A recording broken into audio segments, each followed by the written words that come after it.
anyone else feel like Pastor Daniel's always taking a risk when he lets me do things? Like, I always feel a little bit guilty that I'm probably going to make him feel sorry that he did. So I spend a lot of time talking about anxiety, like a lot of time. And so there's a lot of things that we could say or do to work on it. And I think it's important that we kind of understand that anxiety can be a large spectrum of things, right? So it can be something that you find out that Pastor Daniel's foot is jacked up, and he's like, I gotta have a biopsy. So then you spend the next 4 months worrying that Pastor Daniel has cancer again, and you think about it, and you think about it, and you think about it. But as soon as you find out he doesn't have cancer, then you're like, oh, okay. And then that kind of goes away, right? There's that kind of like situational anxiety. Sorry, I just try to think of a worst case scenario we could all relate to. Then there is more of a biological kind of anxiety where your body is just predisposed to feeling unsettled, right? So it's very easy to get into an unsettled feeling, to get into that frequently, to be stuck in that. And that just kind of hangs around all the time. So your body feels unsettled, and then your brain starts looking for, well, why should I be unsettled? There must be, your brain starts looking for things that are wrong to grab onto. And then there is kind of a combination of both.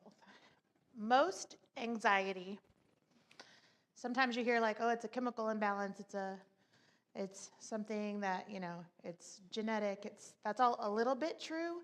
But most of the time, things like anxiety are grounded in you went through something really difficult, and your brain and your body are constantly worried that that's going to happen again. So your brain and your body are constantly looking out for something bad to happen, and that's why you feel anxious all the time.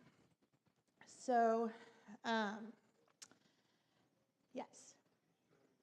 I'm not drawing it yet. We're not to that part yet. Oh, no, I told you to remind me to come because I was worried I was going to forget.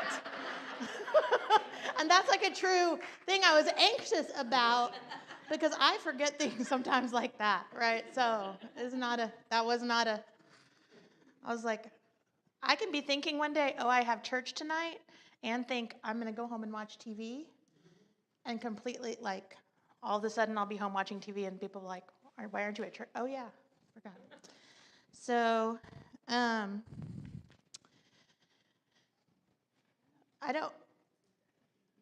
I want to kind of get like a gauge on, and we can do like raise your hand gauge of what kind of anxiety you feel like. And I'll give you some choices first. And I didn't plan this out, so I'm just making them up as I go along. I don't really struggle with anxiety at all, but my wife does, and so I'm here. Number 2. Don't raise your hand yet. We'll do this again. I knew who that was directed towards. Don't worry. Number 2, when things get stressful or I hear bad news, I worry about it a lot. Number 3, I feel dysregulated and anxious in my body on a regular basis and constantly not feeling settled. So who's number 1? Don't really struggle with it, but still want to know about it. Number 2, sometimes when situations arise, I get anxious about them. Yeah, or 2.5. Or 3, I get anxious quite often. My body often feels unsettled. Okay. I think that falls under 3. If you don't know the answer, let's just go with 3. So to give a definition, because we all know that someone here loves definitions. What is the definition of anxiety? It is an emotional state characterized by feelings of tension, worried thoughts, and physical changes like increased blood pressure or heart rate. It's the human body's physical response to danger. So to explain that a little bit better, I'm going to tell you guys a story, okay? So, bear with me. It's hard for me to relive this. One morning, I woke up, and I was trying to put on my jeans, and they wouldn't quite. I mean, they would button, but I had lay down on the bed and call in for reinforcements, to get them buttoned. And I was like, oh, I can't live like this. And so I went to La Fortune, and I was going along the track, and I was walking, and I was praising the Lord, and I was like, I'm gonna get those jeans on tomorrow. And all of a sudden, I see at La Fortune Park a snake, right? And this is a killer snake, right? I was like, how did an anaconda get into Tulsa? And so I screamed and I ran for my life, and I'm running, and I get far away from the snake, and I think, okay, it can't get me here. And I'm and I'm that's okay. I'm safe now. It can't get me, but I'm still my heart's beating fast, and I'm I almost died. I was almost killed, but no one would even know what happened. Would the autopsy even show this was an anaconda bite? I was just going through scenarios, right? And so finally I start to calm down, and I'm you know what? I just ran. So surely my pants are going to fit now. So I was went to Starbucks instead of continuing my exercise journey. And so then the next day I wake up. Guess what? I still can't get those jeans on. Cassandra's tugging, I'm tugging, nothing's working. So I'm get in the car, and also get a knife or something. We're going back to La Fortune. And so Cassandra's there to protect me, and we're both walking along the track. And you know what I saw? I saw a branch, and I took off running because my brain said, snake, right? And I was and so my brain was there's a snake here. There's a snake that's going to kill you. You better get to safety. And Cassandra's what? Mom, why are you running from a stick? And I was oh. I just wanted to jog, And so, again, the next day, I go back. But what do you think I'm doing the whole time? Yeah, I'm looking for snakes. And so, am I enjoying the trees and the nature? Am I enjoying conversation with Cassandra? No, because you can't talk to teenagers very well. Right? But I'm so busy looking for a snake that I'm not enjoying the things that are around me. And so that's how anxiety happens, right? We run into snakes in our lives, and then our brain says, you're not safe. And God created us in these really weird reactions that our brain's number one goal is to keep us alive, right? So it'll do really weird things in order to keep us alive. So my brain is going to be on the lookout for snakes. And if I see a branch, guess what my brain's going to say? Snake! Because it's not dangerous to mistake a stick for a snake, right? It is dangerous if I start mistaking snakes for sticks. That's really hard to say. So once I started running into things that are dangerous, my brain goes on high alert, and it's always looking out for things that are dangerous. So if you're in school, right, and you've run into danger in your life, and you're at school looking out for snakes, is it easy to do math? Is it easy to pay attention? No. If you have been looking out for snakes all day long, and then you get home, and your kids want your attention, and what are you going to feel if you've been looking out for snakes all day long? Tired, right? So do you have much left to give to anyone else? No, because you've been looking for snakes, because your brain is saying, there could be snakes here. You better watch out. There could be snakes here. Are there snakes everywhere? No, right? Right here in this room, are we pretty safe? We are in a room with Stuart. I hear that he shoots guns. I don't know that he brought them with him to church, but, oh, well, now we're all anxious. Thanks, James. But for the most part, right, most of the time, we are safe, right? Right now, tonight, we have everything we need. We have air, We have friends. We just had a meal. There's no one here to harm us. There's no one here threatening us at this moment, unless you make Liz mad. And if I tease you, it means I like you. Don't forget. I never tease Maya. So that was a joke. Uh, uh, so, so right now we're safe, but our brain could still be saying, hey, there might be some snakes here. Look out for some snakes. And so that's when our brain starts to whisper that to us, when our brain starts to say, you better watch out for snakes. That's what we've got to learn to answer. That's what we've got to learn to like shift, right? Shift, say like, I'm at church. I don't have, there's no snakes at church. This church anyway. That's something else we could talk about. But, why did you put my purse there? I'm going to trip on. So what we're doing, what we want to do is start learning like tools and ways to kind of start shifting away from looking out for snakes. Does that make sense?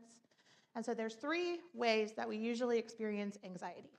And the first way is in our thoughts, right? Where we start thinking about things that are bad that could happen.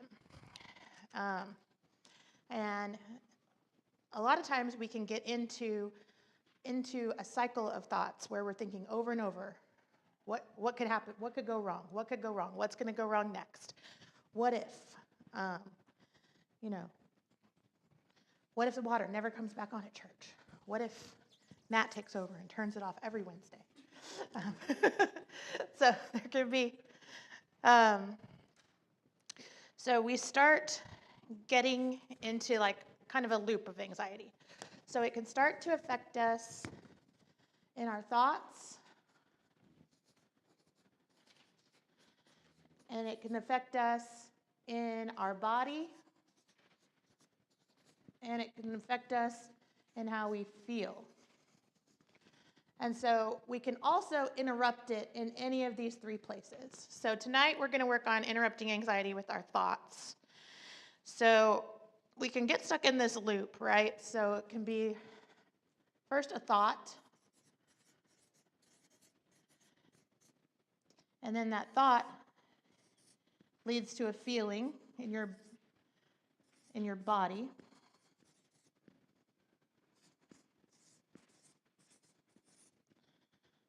And then that thought, and that can lead to worry,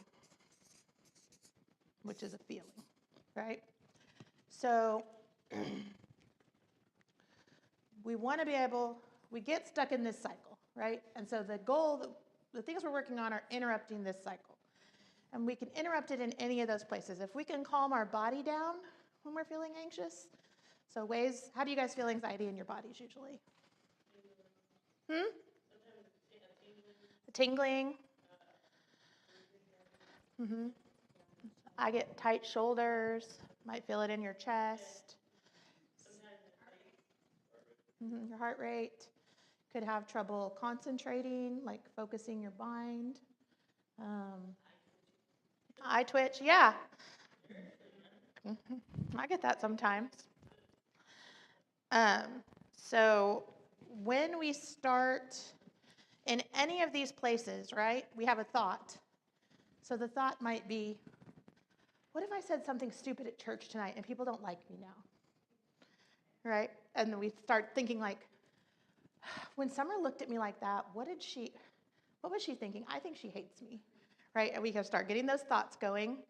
And then those, right, start going. And then all of a sudden we're like, I think Summer hates me. And like your body starts, or like you can't fall asleep because you can't get comfortable and you're constantly thinking about Summer hating you. And then you have all this worry, right, that nobody likes you at church now. You feel all of this anxious feelings, right? So we want to interrupt this cycle somewhere. And there's a lot of tools that we can use to interrupt this cycle. And we are going to learn some of those over the next few weeks. Pastor Daniel said I had to make this Bible-y. So, just kidding. I mean, usually I'm undercover. an undercover agent at work, so, you know. But I think that this has always been a really important verse to me. And there is, the word anxious occurs in the Bible quite a few times. But this, I think, is a good formula that God gives us. So every once in a while, God gives us an if-then, right? And so when God gives us an if-then, that means he's saying, like, if we do something, then he'll do something. That's pretty straightforward, right? So one example, God says, like, if you pray for wisdom, I will give it to you. And so I started praying for wisdom. And then one day I realized, man, you know, I think I've gotten wiser over the years. I think I got wiser by making mistakes. And then I thought, maybe I should stop praying for wisdom. I think God's leading me on a path of making mistakes so that I can learn from them. So I didn't stop. Just a joke. So this verse in Philippians 4, it says, don't be anxious about anything, but in every situation, by prayer and petition, with thanksgiving, present your requests to God.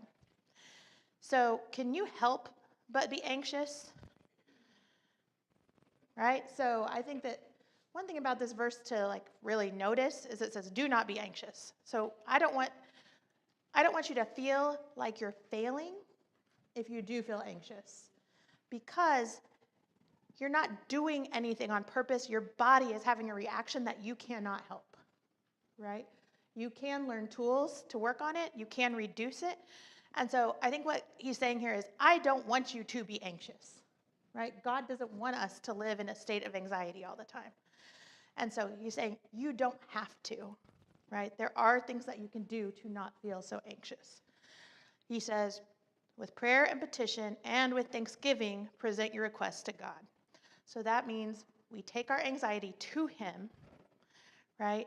And we focus on things like being thankful, on setting forth our needs, on being honest with what's happening. And it says, and here's the then, so we got the if, right? And now we're to, and the peace of God, which transcends all understanding, will guard your hearts and your minds in Christ Jesus. So if we focus our thoughts on God, if we focus on gratitude, if we're honest about what's happening, then God gives us peace, right? And I don't know if you guys have ever done this, but I've gone through some really difficult things in my life. And one thing I notice is I'll feel like really upset or really anxious, or it'll be something really awful. And I'll notice like, oh, this is really bad, but I'm actually kind of okay, right? Like I'm actually, like, I can tell I have like this weird peace, right? And then I always think of this verse, and I always think like, you know, I think that happens the most when I know that other people are praying for me, or when I take the time to slow down and bring what's happening to God. There are times when you are so in this loop or so in this anxiety that you might not be able to bring it to God, right? You might not be able to break out of the loop long enough to slow down and be like, I'm anxious and I need help. That's when you get your support involved. You get your other people around you to do it for you. So in breaking this with thoughts, this next verse is, finally, brothers and sisters, whatever is true, whatever is noble, whatever is right, whatever is pure, whatever is lovely, whatever is admirable, if anything is excellent or praiseworthy, think about such things. I remember I used to read this and think, we just have to think about boring stuff, right? But is thinking over and over, I'm going to die, I'm going to die, I'm going to die, is that true? Is thinking like nothing good will ever happen to me, is that true? Probably not. So we call this next thing a thought continuum.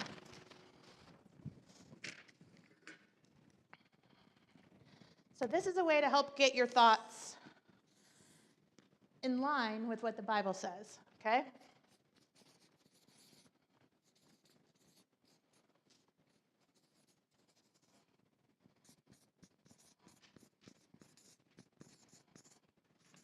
Does anybody here ever worry about money? Has money ever been tight? Has anybody ever not made it through?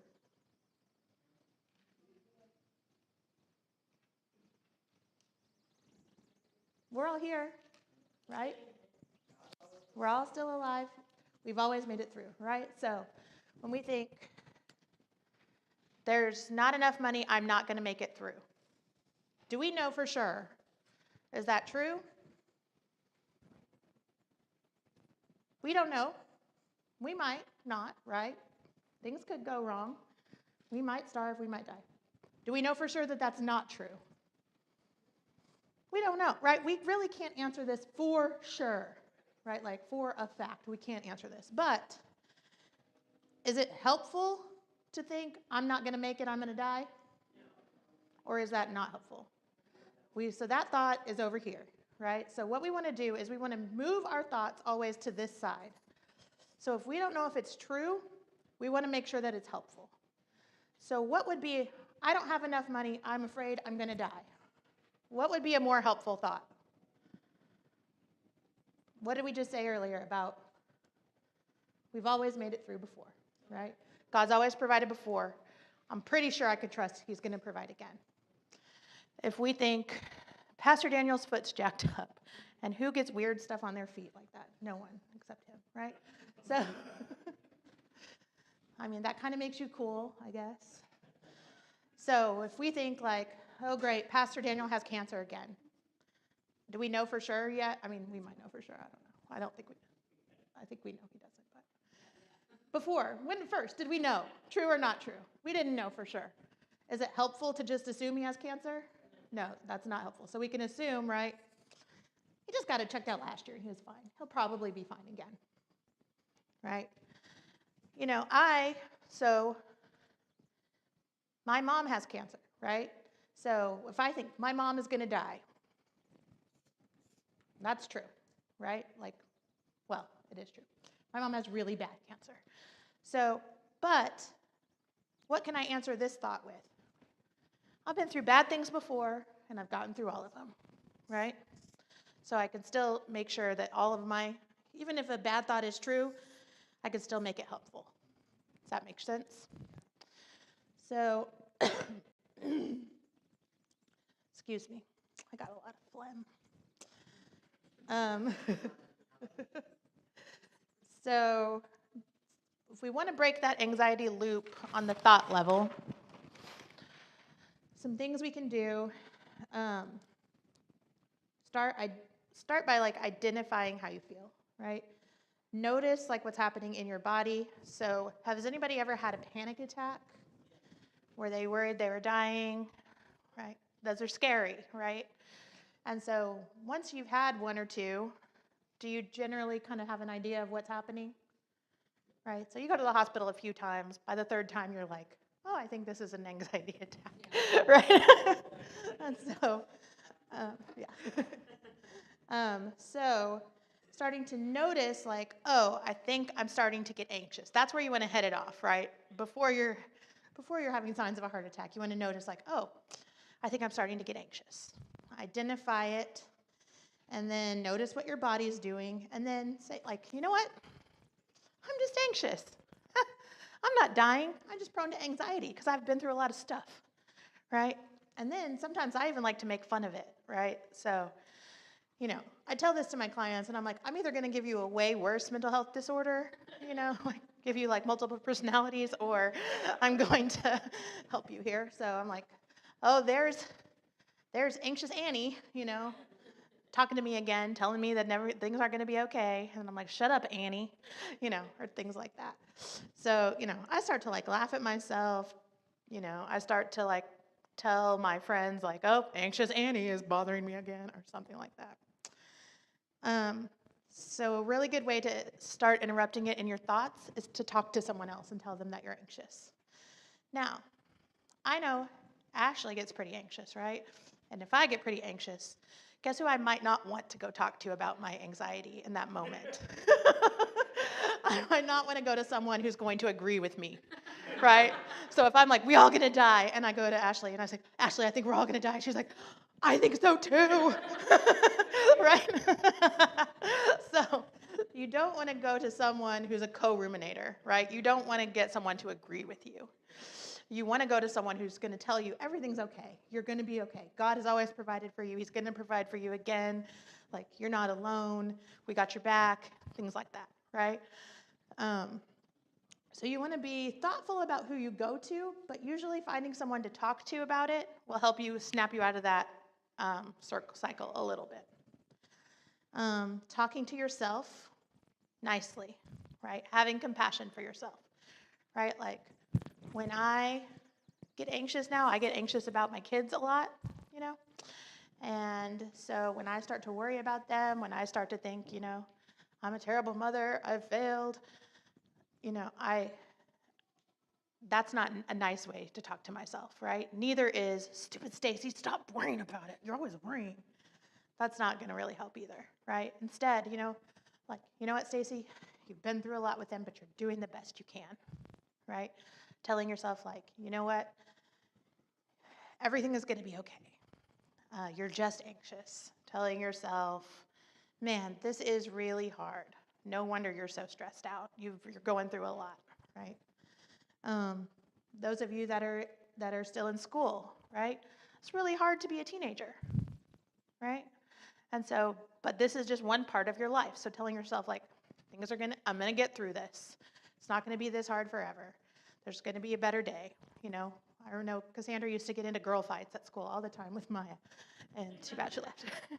One time they got into like a weird girl fight, and I was like trying to fix it, and I was like, Maya, what is going on with you and Cassandra? And she's like, ran for her life. And then Maya avoided me for like 6 months. But guess what?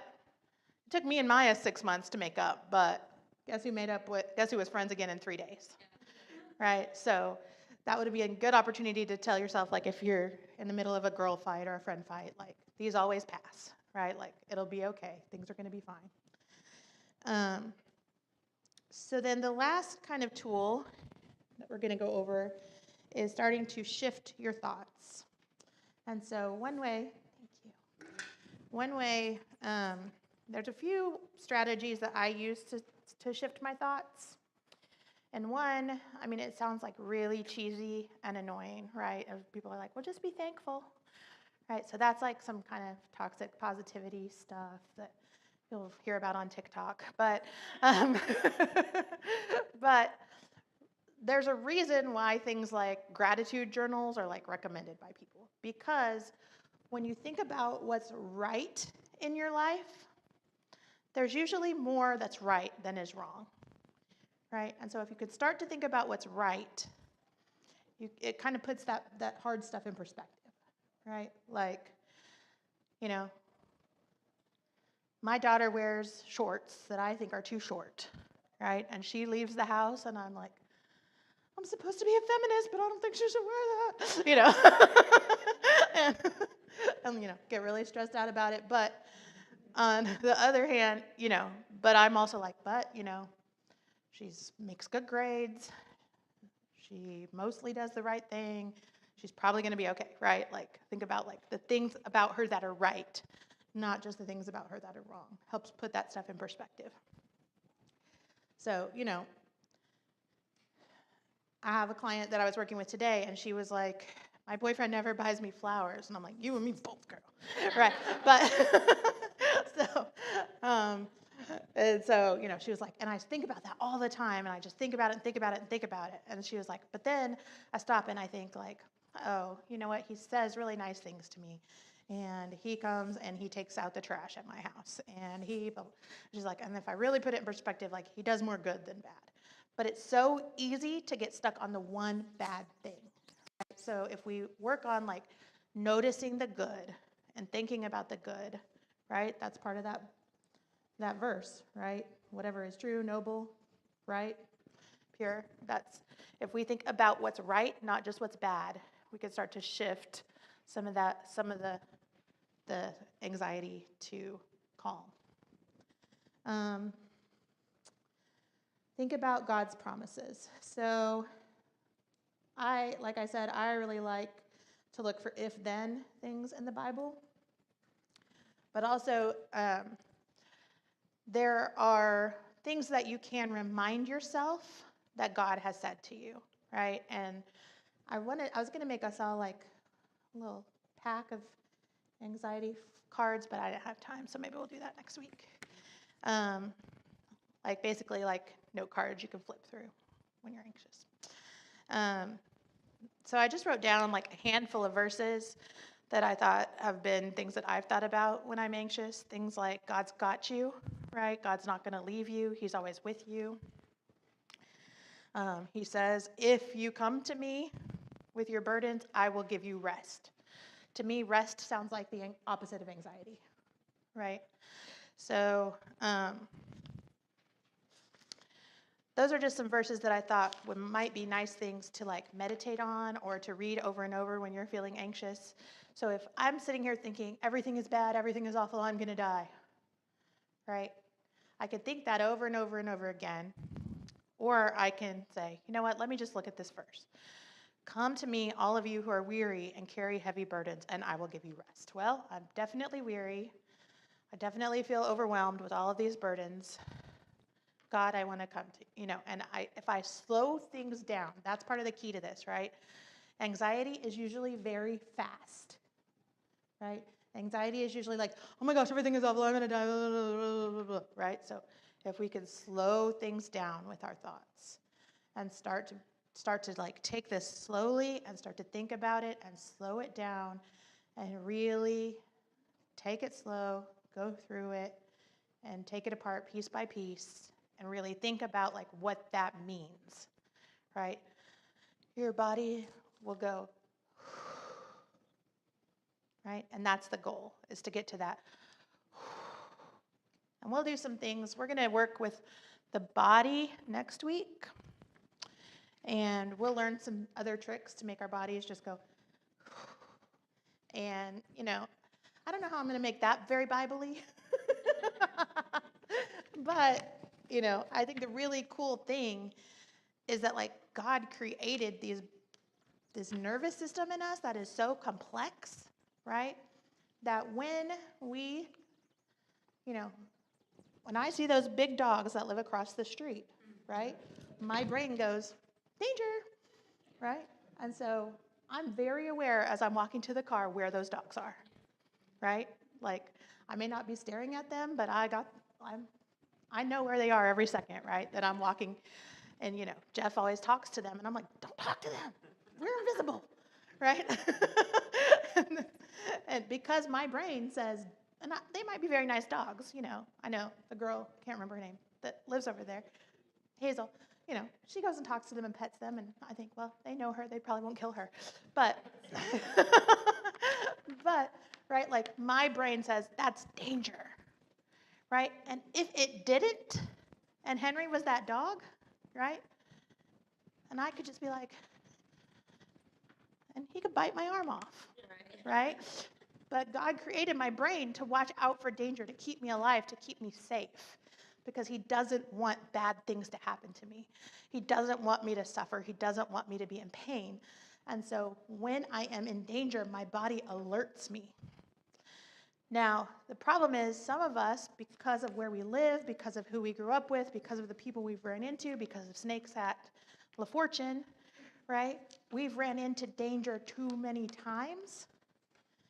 And so there are good things about that, right? Like, I can walk in a neighborhood or, I don't know, we went to some gas station and Jeff was like, lock the doors. I'm like, I don't need to lock the doors. Do you know who you're talking to?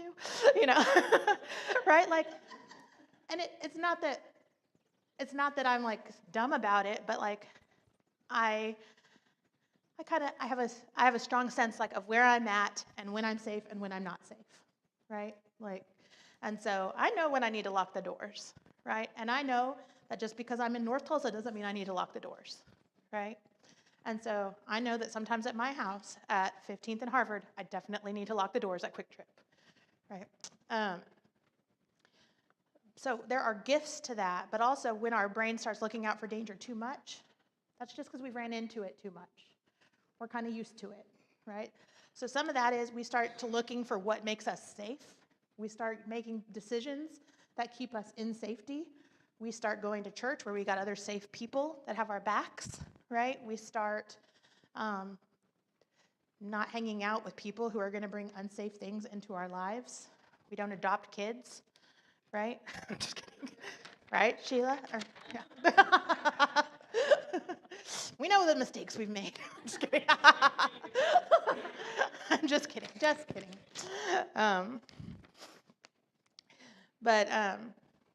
So those things that God created in us are for a reason, and they're really cool. And also, when they get unregulated, He gives us tools to regulate them again, right? Because He wants us to live in health, and He wants us to live in peace. So, sorry, I got ahead of myself. The last kind of trick for breaking the anxiety loop is to watch something funny. And that's pretty easy these days, right? There's lots of like memes or videos.